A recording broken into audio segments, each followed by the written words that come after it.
Hello all, எல்லோரும் எப்படி இருக்கீங்க? எல்லோரும் நல்லா இருக்கீங்கன்னு நம்புகிறேன். ஸோ இன்றைக்கி வீடியோவில் ஒரு சிம்பிள் குக்கிங் வீடியோ தான் பார்க்க போகிறோம். ரொம்ப ஈஸி அண்ட் டேஸ்டி மட்டனை வச்சு. ஸோ ஃபர்ஸ்ட் அதுக்கு மட்டன் கீமா கெபாப் பண்ண போகிறோம் வீட்லேயே. அதுக்கு கடலைப்பருப்பு ஊற வச்சுருக்கேன். அதை இதில் போட்டுக்கலாம். அடுத்தது பார்த்திங்கன்னா மட்டன். நான் ஃபர்ஸ்ட் டைம் பண்ண போகிறதுனால நான் கொஞ்சமாக தான் மட்டன் எடுத்திருக்கேன். ஃபர்ஸ்ட் டைம் ட்ரை பண்ணுறேன், அதனால் கொஞ்சமாக தான் எடுத்திருக்கேன். வரமிளகா, சும்மா ஒரு டீஸ்பூன் ஜிஞ்சர் கார்லிக் பேஸ்ட் போதும்.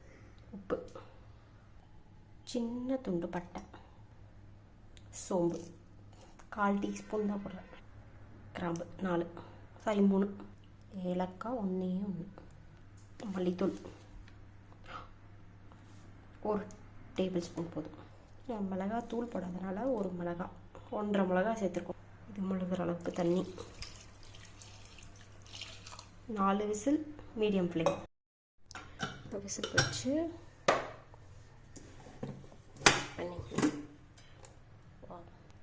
நைஸ், எல்லாமே வெந்துடுச்சு. இப்போ இதில் தண்ணி நிற்கிது. இந்த தண்ணியை இன்னும் நல்லா சுண்ட வைக்கணும்.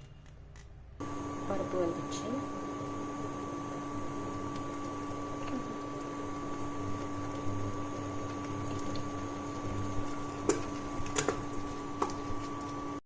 இது ஒரு பிளெண்டரில் மாற்றிட்டு இந்த அளவுக்கு வந்துடணும். அந்தளவுக்கு தண்ணி சுண்ட வச்சு எடுத்துக்கோங்க, நம்ம சுழியத்துக்கெல்லாம் இது பண்ணும்போது. ஸோ அதில் லைட்டாக எண்ணெய் விட்டுட்டு பிளெண்ட் பண்ணி எடுத்துக்கலாம். ஸோ அரைச்சி எடுத்ததுக்கப்புறம் இப்படி இருக்கும். ஸோ இதை நம்ம பேட்டிஸ் மாதிரி தட்டி தவாவில் போட்டு ஃப்ரை பண்ண போகிறோம்.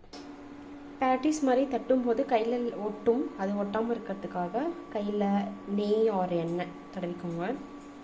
ஒரு பேன் வச்சுட்டு